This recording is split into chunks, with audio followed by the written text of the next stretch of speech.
The greenhorn. I can say with the lack of any contention that the proclaiming of a greenhorn has many setbacks in achieving credibility. They are among those who are not well served through experience. The greenhorn establishes themselves as the vulnerable human on the planet. They pose themselves fresh from the city and have no idea how to deal with the rugged frontier. The color green alone has long been used to mean something immature. For example, young trees often have a greenish tinge to the wood and sometimes in the bark. Anyone who has tried to start a fire with green wood knows it does not burn well. It is too damp, too new. Only seasoned or old wood burns well. It's interesting to note that young oxen horns have a greenish tinge to them. They lose this coloration as the horn gains age and thickness. When you team the horn coloration with the inexperience of a young oxen team, it's easy to see how green and horn came to be paired together.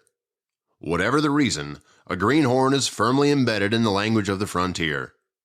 They are the young, naive, or inexperienced person who is likely to get into trouble.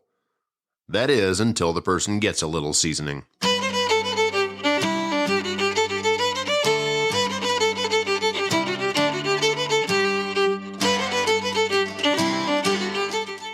It was late November of 1872.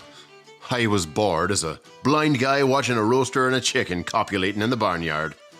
It was like having no whiskey to drink and being a midget in a circus, full of a crowd of stilted onlookers absent of any interesting perspective. At the time, I was employed by Mr. Robert M. Wright's General Store. He hired me as a clerk and fetch-it man. My boss, Mr. Wright, was a lot like Columbus.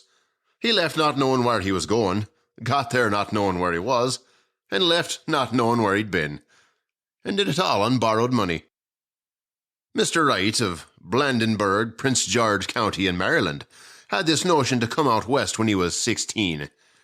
He settled in Missouri and worked on a farm near St. Louis until 1859. He made an overland trip with oxen in the next year, reaching the town of Denver in May. He crossed the plains 4 times by wagon and twice by coach. He worked for 3 years out on the 9 Mile Ridge as a contractor for Sanderson and Company. He cut hay, wood, and hauled grain from the Cimarron trading post until he was appointed postmaster at Fort Dodge in 1867. Mr. Wright was a jack of all trades, being a farmer, stockman, contractor, postmaster, and merchant. That is, until one day he got crossways with the commander of Fort Dodge for selling whiskey to the soldiers. It was then that Mr. Wright had to decide what to do next. So he and another group of men decided to lay out a township and call it Buffalo City. That's how this here general store got started.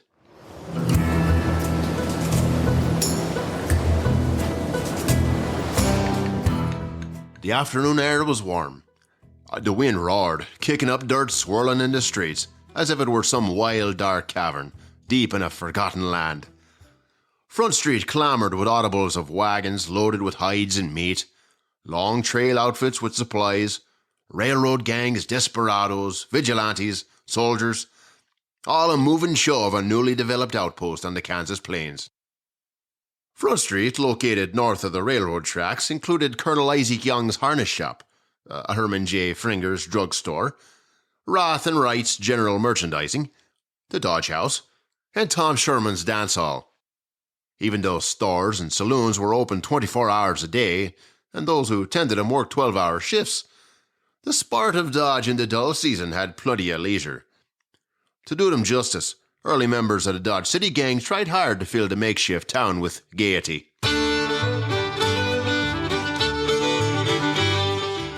It was mid-afternoon when a tall, handsome fellow of a fair complexion, not more than 26 years of age, entered the store.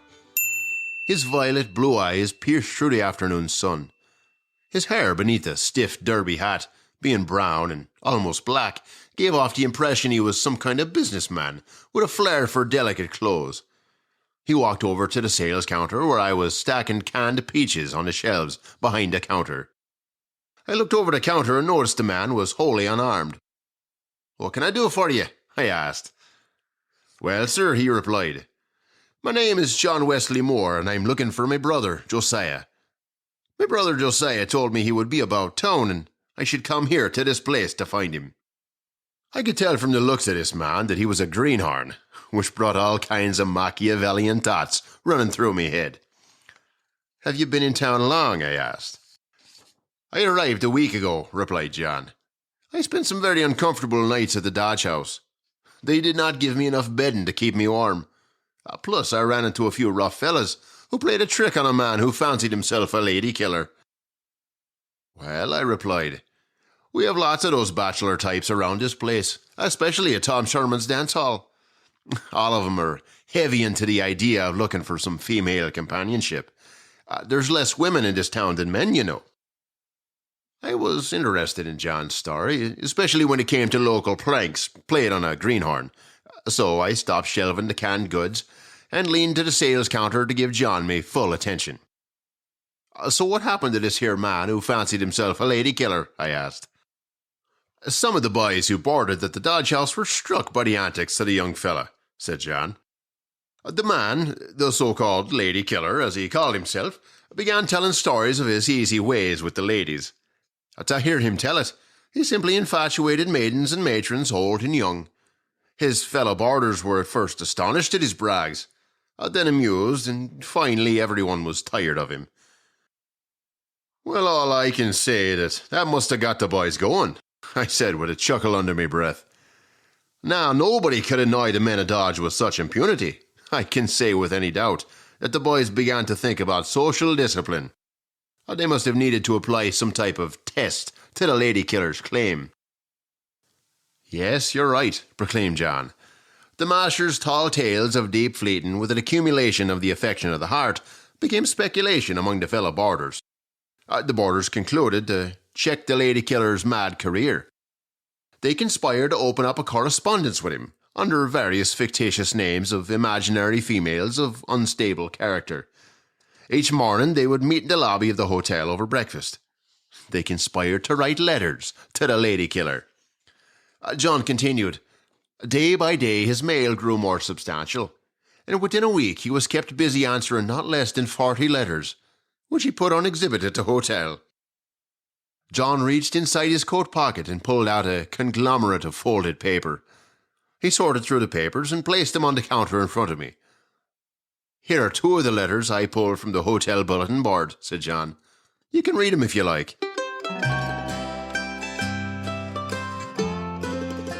"Dear Herb, I know it was our joint decision for you to go off on a buffalo hunt for the year, but it's so hard not having you here. I want to be married. Doesn't it make sense that we should be together? I'm so miserable without you. It's almost like you're still here. Love, Anne."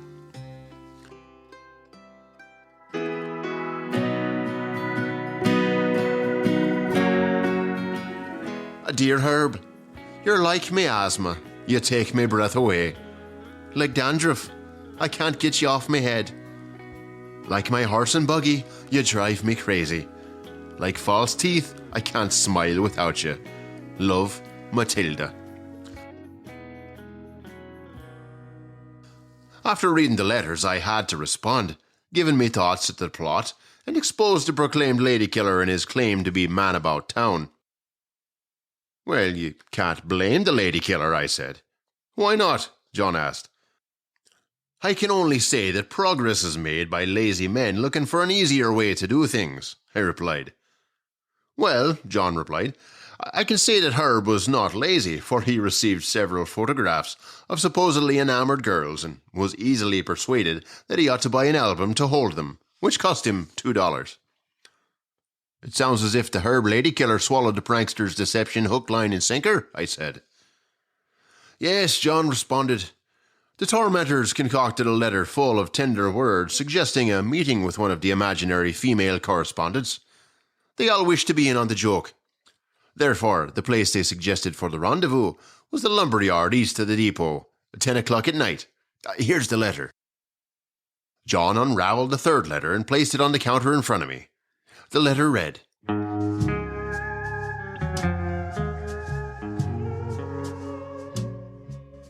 "Dear, I'm so glad to inform you that I've fallen in love with you since the first day I met you. I'd like to present myself as a prospective lover. Our love affair would be on probation for 1 week. Upon completion of this probation, there will be a performance appraisal leading to your promotion from lover to spouse. Please meet me tomorrow night at 10 p.m. in the lumberyard near the depot. Love, Maritime. That's some kind of letter, I replied. So what happened next? One of them, I think his name was Luke, hired the blackest, dirtiest, ugliest wench in Dodge City to enact the role of the enchanted maiden in search of a husband. The boys checked her out in spotless white with gloves to match. Her face was heavily veiled. How do you know the man's name was Luke that hired this girl? I asked. Well, replied John with some puzzlement, I never laid eyes on the man they called Luke, but all the boys about town kept saying Luke would get the job done. This leads me to more significant curiosity, I said. You must tell me what happened next. Well, before the appointed time, some 50 men stowed themselves away from the stacks of lumber to wait in silent glee for the fun to begin. I could not resist, so I had to go along to see how far the event would play out among the locals. Well, I said, I don't blame you at all. Blessed is the season which engages the whole world in the conspiracy of love. John took a breath of air and then sighed.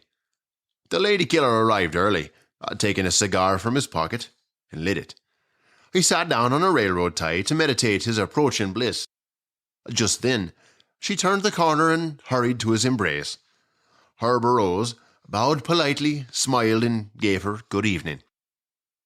John looked over at me and smiled with a glimmer of excitement as he continued his story. The boys and I seated ourselves in a quiet alley of the yard directly under the eyes of the audience, and in a few minutes we were on familiar terms. What we witnessed next was simply amazing. The heavily veiled lady, all dressed in white, seemed to invite some physical contact, with a motion for Herb to move closer. John paused and swallowed. The words just wouldn't come out of his mouth correctly. He tried to slow down, but that just made him sound worse. John took a big breath and busted out. With her head down and her hand covering her eyes, she said, I'm ashamed. I cannot face you. I'm afraid. Her other hand reached out with emotion, saying, touch me, treasure me, make contact with me. So Herb, the lady killer, did just that. He hugged and squeezed her to his heart's content and called her many tender names. John paused and snickered under his breath.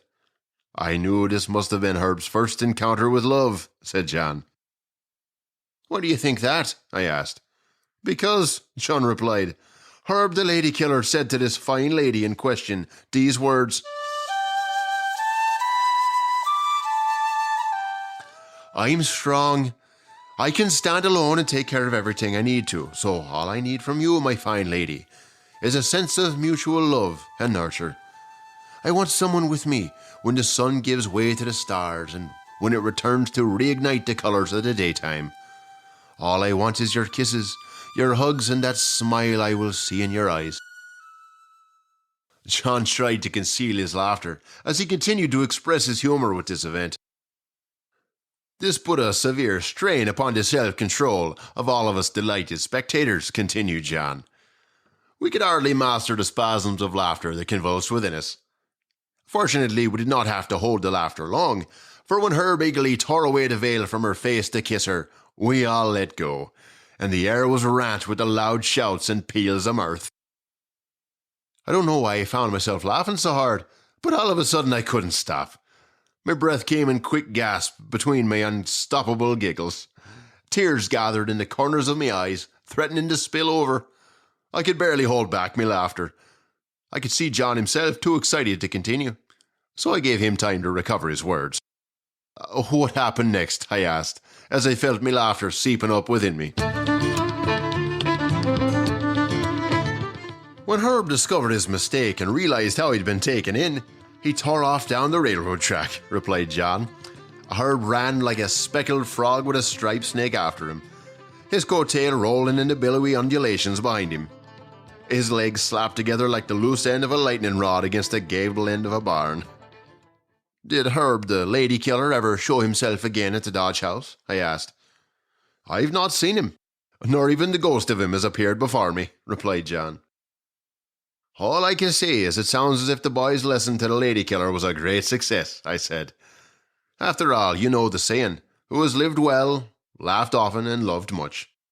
I looked over the counter, stuck out my right hand in John's direction, and said, Welcome to the Dodge City gang. My name is Luke McGlue. What can I do for you, sir? I asked.